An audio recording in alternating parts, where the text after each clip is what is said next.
preparando aqui o nosso programa. Eu espero que estejam preparando esse grande programa que será exibido a partir das 2 horas da tarde. Nos próximos minutos eu trarei aqui todas as informações necessárias para você, investidor, tomar a sua decisão e, claro, o que está impactando a nossa Bolsa de Valores brasileira. E primeiro, para começar a nossa conversa, eu sempre gosto de começar lá pela Ásia, que são os primeiros mercados a abrirem no nosso globo, aqui no nosso mundo como um todo. Funcionam em um fuso horário totalmente diferente, então nós temos ali as bolsas rolando na madrugada. Inclusive deixo aqui na nossa programação espaço para você, investidor que está nos acompanhando neste momento, quer um programa de madrugada para acompanhar o mercado financeiro asiático. Não sei, pode ser uma grande possibilidade agora que estamos expandindo a nossa grade. Então, para você que gosta de acompanhar o mercado asiático, quero aqui opiniões. Querem um programa especialíssimo falando sobre Ásia, bolsa japonesa, bolsa chinesa, bolsa de Taiwan, bolsa da Coreia. Tem bolsa pra caramba por lá e, claro, nós traremos as atualizações neste momento de tudo que aconteceu durante esta madrugada. Nós tivemos um dia majoritariamente negativo para a Ásia, mas também para todos os mercados internacionais. Aqui no Brasil, perdemos cerca de 2% ao longo do pregão de ontem, conseguimos fechar ali recuperando quase toda essa perda, 0,25% apenas de queda no nosso Ibovespa no dia de ontem. Então, isso demonstrou certa resiliência, até animando alguns investidores olhando para os gráficos do nosso Ibovespa. No entanto, o que aconteceu é que esse movimento de recuperação não se replicou ao redor do mundo. Nós tivemos as bolsas nos Estados Unidos fechando ainda no negativo, bem negativas ali, próximas de 1%. A única que se destacou positivamente foi a Nasdaq, que ao finalzinho do pregão, nos minutos finais, ao apagar das luzes, conseguiu trocar o seu sinal, inverter o movimento e, claro, fechar no positivo com 0,4% de alta. Esse movimento ele não foi enxergado, claro, na Europa, que ontem caiu e caiu forte, todo mundo caindo mais de 3%, todos os principais índices, tanto na Alemanha, quanto na França, quanto também no Reino Unido, e também o índice Eurostoxx caíram mais de 3% no dia de ontem. Isso foi muito forte, claro, motivado pela crise, se a gente pode dizer dessa forma, no Credit Suisse, no Banco Suíço, que está tendo ali de rever as suas operações e, inclusive, aceitando um empréstimo do Banco Central Suíço de até 50 bilhões de francos suíços para estabilizar as suas operações. Em dólares, isso aí dá cerca de 53 bilhões de dólares. Não é uma conversão, não é um câmbio tão caro quanto o real para o dólar. 50 bilhões de francos suíços, 53,8 bilhões de dólares é o que vai acontecer com o banco. Ele está disposto a tomar esse crédito, tomar esse empréstimo com o Banco Central Suíço para estabilizar as suas operações. Inclusive, a autoridade suíça, ontem, o Banco Central Suíço e também a autoridade que comanda o mercado de capitais na Suíça, é basicamente uma equivalência à CVM, também disseram que as regras para o setor financeiro suíço são muito rígidas e que isso traz certa estabilidade e que essas quebradeiras que nós vimos nos Estados Unidos, tanto com o Silicon Valley Bank quanto com o Signature Bank, não afetariam de forma direta o sistema bancário e o sistema financeiro suíço. Nós tivemos essa garantia ontem pelos dois órgãos reguladores, tanto o Banco Central quanto o regulador do mercado de capitais, e isso deu certo alívio para os investidores, pelo menos no dia de hoje, e também ao finalzinho das negociações de ontem deu certo fôlego para o mercado internacional. Como a Europa não estava negociando ao final do dia, nós não tivemos grandes mudanças, mais de 3% de queda para todos esses índices, e a Ásia ela repercutiu essa forte queda, esse viés mais negativo e todo essa desconfiança com o setor financeiro internacional nos pregões de hoje. Então, como nós fechamos na Ásia na madrugada de hoje, nós temos aqui, ó, Nikkei 225 novamente perdendo valor, 0,80% de queda, 0,8% de queda. Xangai, bolsa na China perdendo mais de 1%, 1,12%. SE Component também fechando no negativo, também índice que representa ações listadas nas bolsas da China. Nós temos aqui, ó, 1,5% 0,54% de queda para o índice SZSE Component. Hang Seng caiu 1,72%, ou seja, mercado de Hong Kong acompanhando essa queda. Normalmente é uma bolsa mais volátil, cai mais ou sobe mais do que o restante dos outros índices acionários. Nós temos também aqui, Taiwan não saiu do lugar sem muita oscilação, parou de negociar ali a 2 horas da manhã do Brasil. E também nós temos o índice KOSPI na Coreia, 0,08% de queda. Lembrando, Coreia e Japão já haviam perdido valor nos pregões anteriores, enquanto o restante do continente asiático encontrava certa estabilidade, inclusive com alguns índices no positivo. Essas duas bolsas, por serem bolsas maiores, com maior número de investidores e maior participação de players ocidentais, são mais fortemente impactados pelo que acontece aqui no Ocidente, tanto na Europa quanto nos Estados Unidos. Então essa maré negativa chegou lá primeiro e agora está impactando o restante do mercado asiático. Para a Europa, hoje é um dia de recuperação. Nós temos até altas bem interessantes, equivalentes às quedas dos últimos dias, mas lembrando, para cair é mais rápido do que para subir 2%. Se você caiu 3%, você tem que subir mais do que 3% para recuperar esse valor. Não é um número ali fechado. Ah, não, eu caí 3% ontem e subi 3% ontem. Hoje, então, eu equilibrei. Não, você ainda está no negativo, porque para cair é mais fácil, é mais rápido. Nós estamos aqui com DAX na Alemanha, 1,72% de alta. Ontem fechou com mais de 3% de queda, então ainda no negativo nesta semana. FTSE no Reino Unido, 0,95% de alta para a FTSE. CAC 40 subindo 2,28%. CAC 40 na França teve um fator a mais divulgado ontem, que foi o índice de inflação aos consumidores, que veio muito maior do que o esperado, inclusive maior do que todos os índices desde a década de 90. Então nós temos uma inflação na França e na Europa como um todo ainda muito resiliente e muito chatinha de combater. O Banco Central Europeu está tendo problemas para combater essa inflação que se espalha ali pelos países que estão imersos na União Europeia, que tem como euro a sua principal moeda. Índice Eurostoxx 2,34% de alta, também recuperando um pouco do fôlego, recuperando um pouco do valor perdido nos últimos 2 dias, no entanto, sem uma alta muito expressiva para devolver aquele valor que antes era negociado para o índice Eurostoxx. Lembrando, para a Europa nós também temos alguns indicativos positivos. Lembrando, na Suíça nós tivemos a garantia do Banco Central e também do órgão regulador de estabilidade para o banco Credit Suisse, vai prestar auxílio, vai fornecer liquidez ao banco e disse que não terá muito impacto no seu sistema financeiro como um todo, porque os bancos eles são salvaguardados pela regulação, pela forte regulação do país. Isso foi uma notícia positiva. Como reagiram os mercados àquela notícia do Federal Reserve e do FDIC garantindo os saques tanto no SVB quanto no Signature Bank, agora reagem de forma positiva à garantia da liquidez para o Credit Suisse.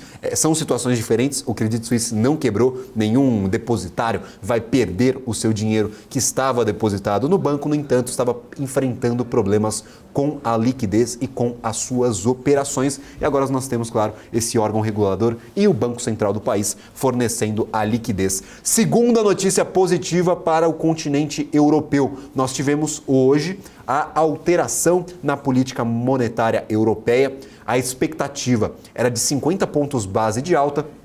Muitos investidores, muitos analistas, muitos economistas duvidavam, inclusive, dessa alta, colocavam em xeque essa possibilidade de alta de 50 pontos base, por conta, claro, dessa grande crise no setor financeiro internacional. Acho que é a primeira grande decisão de política monetária que nós temos depois desse turbilhão que nos acometeu nas últimas 2 semanas. Ainda se coloca muito em xeque o que o Federal Reserve fará, o que o Banco Central brasileiro fará. Será que nós reduziremos ainda as taxas de juros? Essa mesma dúvida, o que será feito da política monetária, era replicada para a Europa. Será que subir mais 50 pontos base seria muito duro com o sistema financeiro? O Banco Central Europeu, ele bancou essa decisão e subiu 50 pontos base. Isso é uma notícia positiva para o mercado. que ainda enfrenta problemas com a inflação. A inflação na Europa está bem pesada. Nós tivemos os dados na França divulgados recentemente e algumas expectativas para o Reino Unido que colocam ali a inflação acima dos 10% no agregado de 12 meses. Então, a inflação está maior do que nos Estados Unidos e também do que no Brasil. Nós estamos com menos problemas inflacionários do que a Europa neste momento. O Brasil está melhor que a Europa, o negócio está feio. Eu já deixo essa provocação por aqui. Já para os Estados Unidos, dia de recuperação, dia de fôlego, dia de respirada dos investidores. Será que é aquele respiro de baleia, como o Felipe Nascimento gosta de dizer na nossa programação, ele vai um pouquinho para cima para despencar, para ir lá para o fundo de novo? Não sabemos, hoje ganhando o valor 0,57% de alta para o índice Dow Jones, S&P 500 1,20% de alta e o índice Nasdaq 1,84% de alta. Notícias positivas, nós também tivemos a divulgação dos pedidos iniciais de seguro-desemprego. Esse dado ele é divulgado semanalmente para a economia norte-americana. É um dado importante para monitorar o mercado de trabalho. No entanto, nós tivemos uma queda forte nesses pedidos de seguro-desemprego, um anúncio de 192 mil pedidos para esta semana desde a última divulgação. Por que isso é complicado? Nas últimas semanas nós já havíamos frustrado o mercado com essa expectativa de seguro-desemprego. Na semana passada equilibramos, conseguimos ali acertar as expectativas na divulgação dos pedidos iniciais de seguro-desemprego. E hoje a expectativa era de 205 mil solicitações e vieram 192 mil, lembrando, na semana. Isso não é interessante porque mostra ainda certa resiliência, certa força do mercado de trabalho norte-americano. Eu fiz esse movimento aqui, eu já estou vendo o MPK montando outro vídeo, vou me policiar um pouquinho mais. Cuidado aqui com os movimentos que eu faço nas explicações, mas eu adorei o vídeo, muito obrigado mesmo pela consideração e pela atenção, claro. Mas, claro, ainda é um cenário preocupante nos Estados Unidos. Nós teremos na próxima semana decisão de política monetária e aí sim voltaremos todos os nossos olhos para a economia norte-americana, que pode surpreender negativamente o mercado se, claro, aumentar ainda mais ali a sua taxa de juros. Será que os 50 pontos base que eram pedidos pelo mercado até semana passada, eles serão tão bem aceitos quanto agora? Claro, o mercado ainda está escaldado com essa crise no setor financeiro. Os 25 pontos base, pelas expectativas do mercado, pelas expectativas também de alguns especialistas que nós conversamos ao longo da semana, parecem ser o cenário mais provável, uma nova alta de 0,25 ponto percentual no intervalo de juros norte-americano. Nós também temos aqui as bolsas no Brasil e agora a gente vai começar a bater um papo sobre o Brasil, que neste momento está ganhando valor 0,46%. Não é suficiente para nós tirarmos aqui de vista essa região dos 100 mil pontos. Não queremos uma nova festa dos 100 mil pontos aqui no Brasil. Quanto mais longe, melhor, né, o investidor? Eu espero que todo mundo esteja assim. Tem gente esperando cair para 90, 95 mil pontos para começar a comprar a Bolsa Brasileira. Mas para quem já está posicionado, não é uma boa notícia. Neste momento, 103.169 pontos. Voltamos à faixa dos 103 mil depois de fletarmos ali com 101 mil, 102. Chegamos à métrica ali dos 100 mil pontos, mas durante o pregão nós conseguimos recuperar esses valores. Neste momento, 103.197 pontos. Uma alta uma alta que não é significativa para a semana. Na semana, 0,45% de queda, no mês 1,70% de queda e no ano mais, aqui ó, quase 6%, cravado no 6% de queda para o nosso índice Ibovespa. Não é um começo de ano muito interessante para o nosso mercado aqui não. Quais são os principais destaques positivos e negativos desse nosso Ibovespa? 10,62% de alta para Petz. Petz já divulgou seus resultados, inclusive foram bem recebidos pelo mercado. O mercado deu uma oscilada.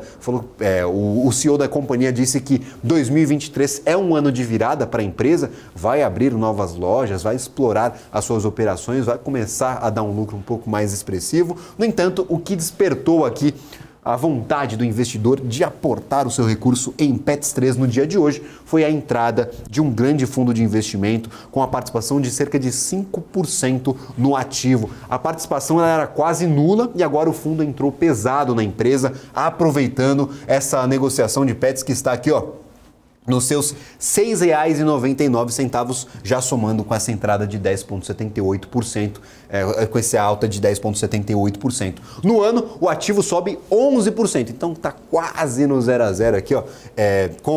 Se nós tirarmos o pregão de hoje, essa alta de 10%, está quase no 0 a 0. No entanto, no ano, depois desses 10%, 11% de alta para o ativo de Petz, depois do aporte e a entrada de cerca de 5% na participação da companhia de um grande fundo de investimentos. O apetite do investidor para a Petz, que está isolada aqui no segmento no nosso Ibovespa, pelo menos deu uma reacendida, uma reanimada no dia de hoje. Localweb também sobe 9,03%. Localweb, se nós abrirmos aqui a oscilação neste mês, 33,33% cravado, 4,3% em seguida aqui para o ativo de Localweb no mês de março. Foi uma recuperação muito expressiva, no entanto, não suficiente para recuperar essa queda anual. Nos 2 primeiros meses do ano, o ativo caiu e caiu bem forte. Neste momento ainda soma 7,12% de queda. Para quem estava posicionado no começo do ano, ainda está perdendo dinheiro. O ativo foi muito beneficiado, claro, pelas expectativas por um menor juro no Brasil a partir deste ano de 2023. A curva de juros, ela deu uma bela descompressada aqui nessas últimas semanas, perdeu bastante pressão, perdeu bastante peso. Essas cotações elas foram sendo cortadas aos poucos e o ativo de Localweb também se destacou nesse período, nesse mês de março, nesse começo de mês de março, por conta dos juros, das expectativas positivas para o juro no Brasil. Então nós temos aqui 9,03% de alta para o ativo de Localweb. Nós temos do lado negativo, no entanto, alguns ativos que se destacam. SLC Agrícola, 3,94% de queda. Nós, inclusive, já conversamos recentemente com um analista para falar especificamente sobre o case de SLC Agrícola. Só colocar lá no nosso YouTube, caçar esse vídeo lá na nossa programação. 3,98% de queda. E Taesa, 2,82% de queda para as units. É difícil ver Taesa nas maiores oscilações, tanto positivas quanto negativas. É um ativo do setor elétrico, certa estabilidade nas suas operações. Muita gente gosta dessa empresa para os seus dividendos. No entanto, o que tivemos de novo para a Taesa foi a divulgação dos seus resultados, que não animaram o mercado. O lucro líquido da companhia, comparado, claro, o quarto trimestre de 2022 com o quarto trimestre de 2021, teve uma queda de 94%. Imagina a sua renda, em caso, seu lucro, cair 94% de um ano para o outro. É o que aconteceu com a empresa. Normalmente, essas empresas do setor elétrico, o pessoal não olha muito especificamente para o lucro líquido da empresa. No entanto, uma queda de 94% ainda é muito expressiva. A receita também caiu cerca de 30% no comparativo anual entre os dois períodos, quarto trimestre de 2022 contra o quarto trimestre de 2021, 30% de queda na sua receita e o EBITDA subindo 4%. Nós temos notícias mistas, a geração de caixa aumentando, no entanto, o lucro e a receita líquida da companhia ainda em queda. Lembrando, o lucro caiu 94%, mas ainda deu lucro, então não é que virou para um negativo, virou para prejuízo, um lucro de 22,8 milhões de reais no quarto trimestre do ano passado. Isso motiva, claro, a presença de Taesa, o mercado não gostou do resultado, Taesa 11, nos nossos principais ativos em destaque negativo, 2,11% de queda, acompanhada de alguns ativos aqui também do setor de energia.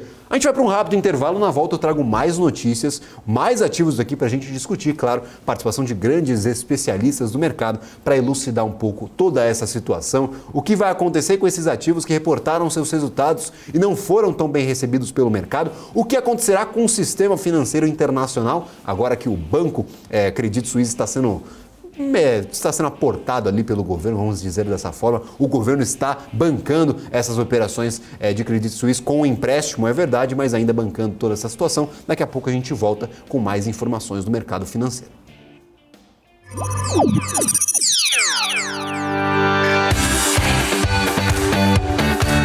Aqui você pode negociar índices como o DAX, Nasdaq e S&P 500 e commodities como soja, cobre, petróleo e café.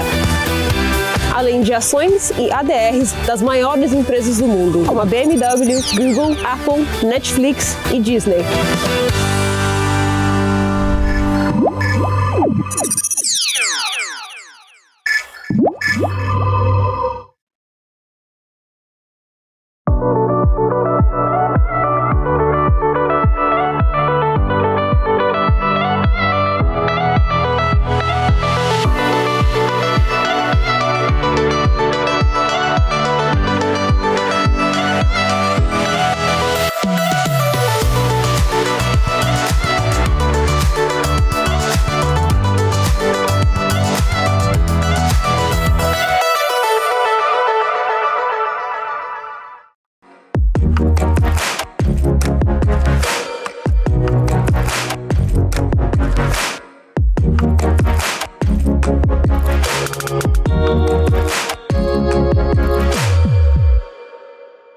Você está cansado da mesmice? Negociando em plataformas com ferramentas desatualizadas? Falta variedade e funcionalidade? Aproveite nossa grande seleção de ferramentas de trade. Baixas taxas de negociação, suporte em português 24 horas por dia, com mais de 200 criptomoedas disponíveis para trade e a facilidade de depósitos com Pix. Aproveite o futuro agora. Bybit.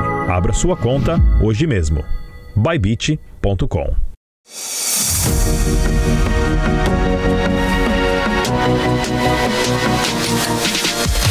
PMC News. Informação que gera valor.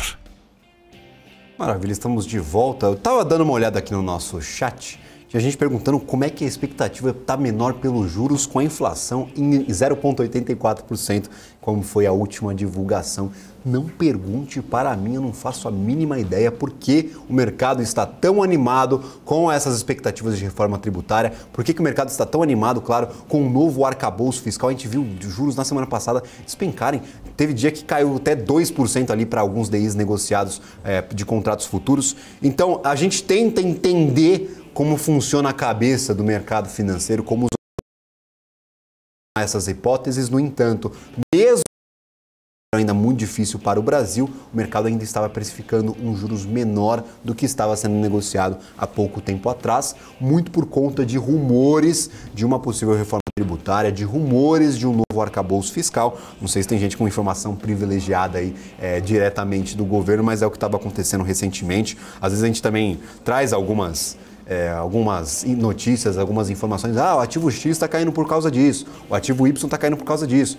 Às vezes não tem uma relação de causalidade direta, falando, não, as operações da empresa elas vão ser destruídas por conta dessa notícia. Às vezes é uma notícia que não faz nenhum sentido. No entanto, claro, o investidor ele tenta sempre se antecipar, se precaver e já tira o dinheiro na hora. Então o ativo despenca, não é que vai impactar diretamente a operação da empresa, é que os investidores com os juros caindo ficaram mais animados para aportar em algumas empresas de tecnologia, em algumas empresas de varejo, em algumas empresas inclusive de educação. A educação também ganhou bastante valor nas últimas semanas, foram alguns dos destaques positivos.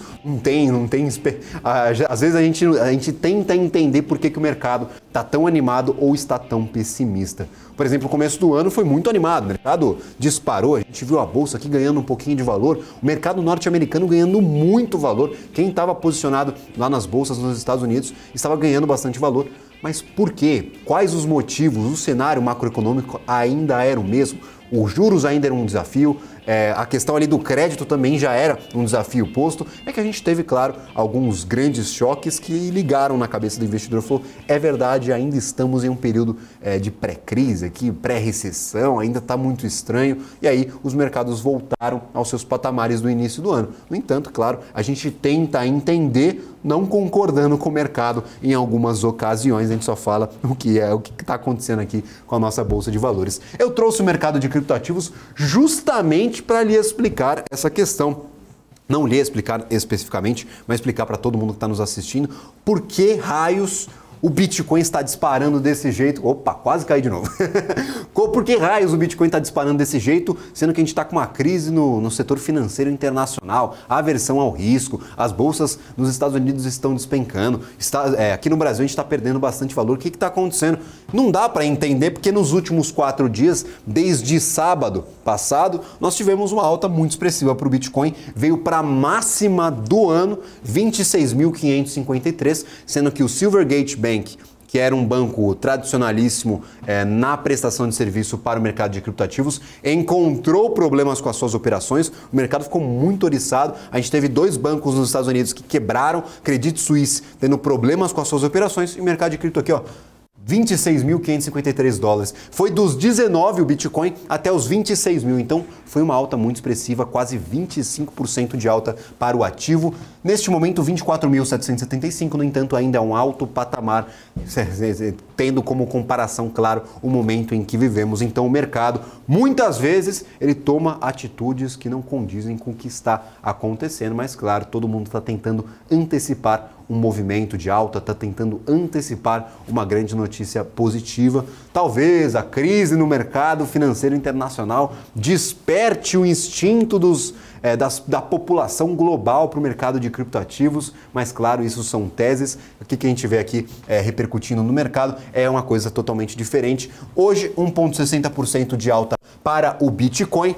Na semana nós já temos uma alta de 11,45%, depois de corrigir um pouquinho após aqueles 25% de alta. Nós temos no mês 7% de alta e no ano quase 50% de alta para o ativo do Bitcoin. Bitcoin ganhando bastante valor. Não concordo nem discordo aqui com o ativo, com a tecnologia, com a economia digital. A informação é essa, o Bitcoin é um dos principais ativos disponíveis na renda variável internacional. De alto risco, eu sempre deixo aqui o disclaimer, não é para entrar desavisado no mercado de criptoativos, nem entrar com muito patrimônio se você quiser investir em cripto. O que está acontecendo neste momento é uma alta de 50% no dia, 1,60% na variação intradiária.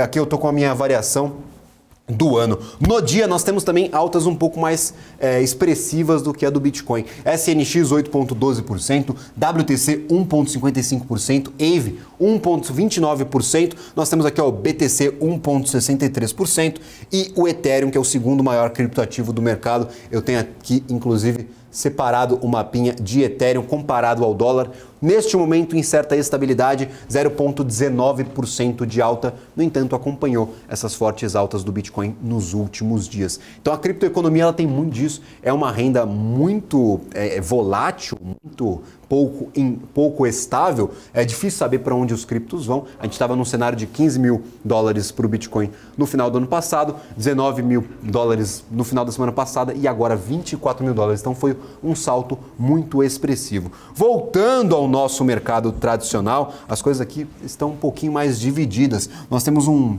cenário ainda de pouca direção definida, 0,38% de alta neste momento, mas tudo pode acontecer até às 5 horas da tarde, até o fechamento do mercado de hoje. Então nós temos o Ibovespa 0,4% aproximadamente de alta. Principais destaques positivos, como eu mencionava, Pets e Local Web, CVC 6,51% de alta para a CVC, JBS 5,82%. Frigoríficos hoje são um dos grandes destaques do dia. JBS aqui, como eu mencionava, está ganhando bastante valor. Minerva 3,61% de alta para a Minerva. Nós temos também Marfrig 5,82%. Então o setor de frigoríficos hoje está desempenhando um bom papel na Bolsa de Valores. Então está ganhando bastante valor no dia de hoje. Do lado negativo, como eu mencionava, tem alguns ativos salteados. Então nós temos setor de energia, aqui com Taesa, SLC Agrícola, 3,68%. Carrefour e também Açaí perdendo valor no dia de hoje. Carrefour tá variando bastante. Carrefour 3% e Açaí 2,69%.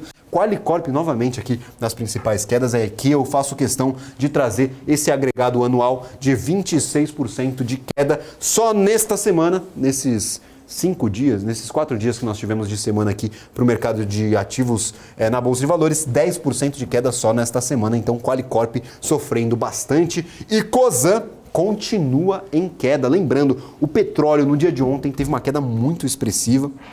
Nós chegamos ali a oscilar acima dos 7% de queda para a cotação da principal commodity energética do mundo. Hoje, recupera um pouco de valor, 1,30% de alta para o petróleo Brent e o petróleo WTI 0,99% de alta. Então, recuperando um pouco, mas os patamares ainda são preocupantes. O WTI está negociando aqui a $68,38 de dólar o barril de petróleo.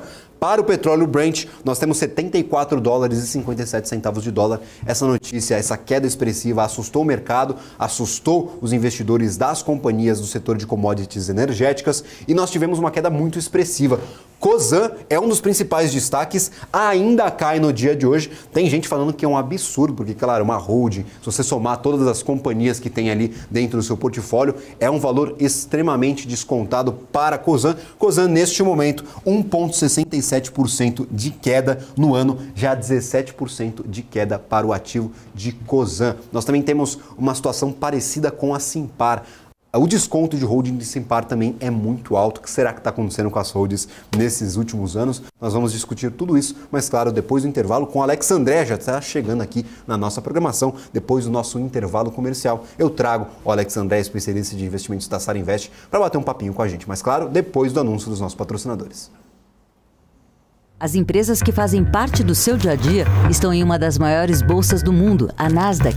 E a boa notícia é que você pode investir nessas empresas diretamente pela Avenue, sua corretora nos Estados Unidos. Com os dados das ações dos Estados Unidos fornecidos pela Nasdaq em tempo real, o cliente Avenue pode acessar diretamente as maiores bolsas do mercado americano.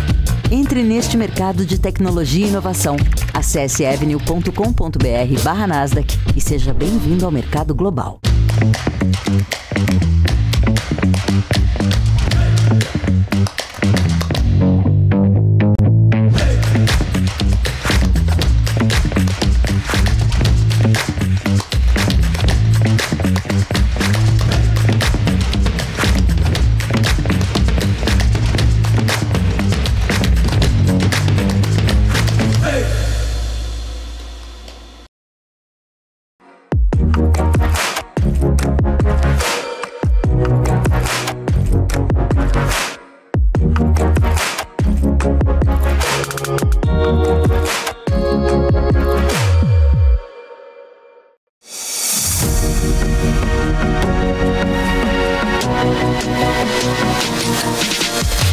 PMC News, informação que gera valor.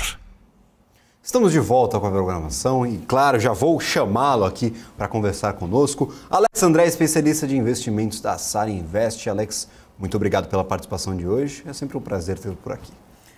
Fala, Gabriel. Um grande prazer falar contigo e também esclarecer as principais perguntas aí do nosso público. Maravilha. Alex, dúvida, e agora é uma coisa que a gente não vê todos os dias, inclusive vou tirar um print aqui, de Taesa nas maiores quedas. É difícil ver Taesa nas maiores altas, nas maiores quedas, praticamente não sai do lugar, quase nunca. Apresentou um resultado, 94% de queda no seu lucro líquido. No entanto, o que assusta é essa volatilidade que nós estamos vendo para o setor elétrico recentemente. Qual que é a visão que você tem para esse segmento? Ainda é um segmento de segurança ali para os investidores que só querem dividendos mensais, ali, trimestrais, semestrais, pagos na sua conta? Como é que está a sua visão para esse setor de elétricas no país? E claro, dando uma palhinha, inclusive, do ativo que era um porto seguro dos investidores e agora está caindo bastante depois da divulgação dos seus resultados. Bom, Gabriel, continua sendo, mas eu acho que eu vou dizer que é uma reprecificação, né, por parte dos investidores, né? A gente tem visto, quando a gente pega outras opções, né, de tese de investimentos no mesmo setor de transmissão de energia, a gente consegue ver o preço, né, com a TIR, né, da Taesa, taxa interna de retorno, a gente consegue ver que não é das mais atrativas, né? Então, ou seja, significa que a Taesa, não vou dizer que ela está cara, mas que ela está mais bem precificada que outras companhias. Então, nesse cenário, até mesmo com o resultado, né, o mercado ele vem penalizando a própria Taesa, mas eu não vejo nada de como um outlier, algo que ninguém tinha visto na Taesa para sair vendendo papel. Haja visto que essa empresa é uma empresa super previsível, né, assim como outras companhias de transmissão também. Né, a gente tem contratos, né, reajustados com inflação, né, a famosa RAP, Receita Anual Permitida, e não só ela, tem outras empresas também do setor, até conversei com o Transmissão Paulista recentemente, que vão entrar nesse leilão aí da Enel, que vai ser recorde para esse ano, mais de 50 bilhões de reais previstos aí no meio do ano, agora em junho, depois em outubro, de alta tensão e também em dezembro. Então, enfim, a gente tem boas perspectivas, claro que o mercado questiona muito em questão de alavancagem, né, principalmente com a taxa de juros de hoje, porque essas empresas precisam se alavancar para fazer esses projetos, para depois desalavancar, gerando fluxo de caixa e pagando esses projetos, né, fazendo desalavancagem, gerando provento. Mas no momento agora, né, a gente tem visto muito mais esse potencial em relação a esse leilão da ANEEL agora, o Gabriel. Maravilha, inclusive leilão para ficar de olho, investidor que está nos acompanhando, é um leão, já estou com a Receita Federal na cabeça, um leilão muito importante para os investidores ficarem de olho, inclusive quem está aportado, quem está posicionado no segmento elétrico. Normalmente as pessoas colocam lá e largam, né? Acho que o investidor vai lá e coloca, não, isso aqui é ação para dividendo, deixa me pagar. Exato. Sempre eu não vou ficar nem de olho, né? Tem que ficar de olho. Tem que ficar de olho, todas as empresas. Não tem empresa que a gente não pode ficar de olho, né, Gabriel? Todas as empresas têm que ficar de olho. E aí, Alex André, outra questão agora que eu queria trazer contigo. Nós tivemos agora, novamente, o Estado intervindo no setor financeiro. Da outra vez foi nos Estados Unidos, nós tivemos o Signature Bank e o SVB Bank, o Silicon Valley Bank, tendo ali certas dificuldades, quebrando, e o Estado tendo de intervir, os órgãos reguladores e o Federal Reserve. Agora, com o Credit Suisse, deve tomar aí um empréstimo de 50 bilhões de reais. De franco suíço. 50 bilhões, cara. Franco suíço. 50 bilhões de franco suíço, 53,8 bilhões de dólares. Esses são os números exatos, é muita moeda na minha cabeça. 53 bilhões de 53 bilhões de dólares tomados como crédito pelo Credit Suisse. Como que é recebida essa notícia pelo mercado? É uma notícia interessante, a estabilização do banco, ou o que ele vai fazer com esse dinheiro será mais importante do que o empréstimo em si? Lembrando que o Credit Suisse ele já tem problemas ali com as suas operações há um bom tempo. Exato. Agora tem a questão que é o Saudi National Bank, né, que são os grandes banqueiros, né, da Arábia Saudita, né, quando a gente olha ali no bloco, eles não querem aumentar a participação por conta do regulamento, né, porque já tem 10% da companhia. E agora abre essa visão aí desse empréstimo, tanto linha de curto prazo quanto financiamento de garantia, desse valor que você acabou de falar do Banco Suíço, né, do Banco Central do Suíço, que para resgatar o Credit Suisse, né, que virou o Debit Suisse já. Né.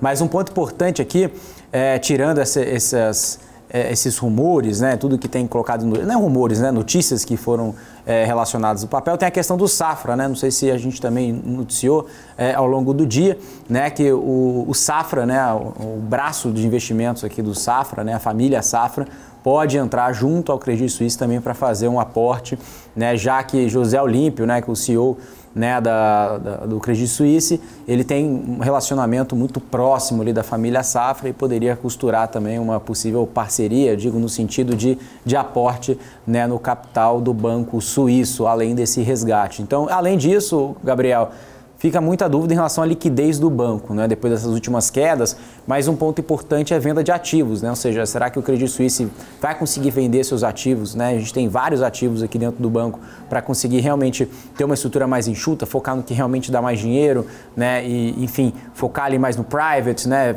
separar ali o IB, o DCM, o ICM, né, enfim, qual que vai ser a estratégia do banco? E já foram feitas algumas estratégias, como você falou, o problema não é de hoje, mas tem muitos pontos que ainda não foram ligados, né? E você disse aí algumas opcionalidades aí que foram divulgadas na mídia, quando a gente falou do Safra, do National Bank, também do Saudi Bank já está investido 10% da companhia, mas o que a gente não sabe ainda qual que vai ser a decisão e qual que vai ser a velocidade sobre isso, porque cria um ponto, Gabriel, que é a insegurança, né? Ou seja, a falta de credibilidade no setor financeiro. Como você falou, trouxe aquela questão, né, do Silicon Valley Bank, e agora trouxe a questão do Credit Suisse, que já veio desde o ano passado, que agravou ainda mais e perde a confiança dos consumidores.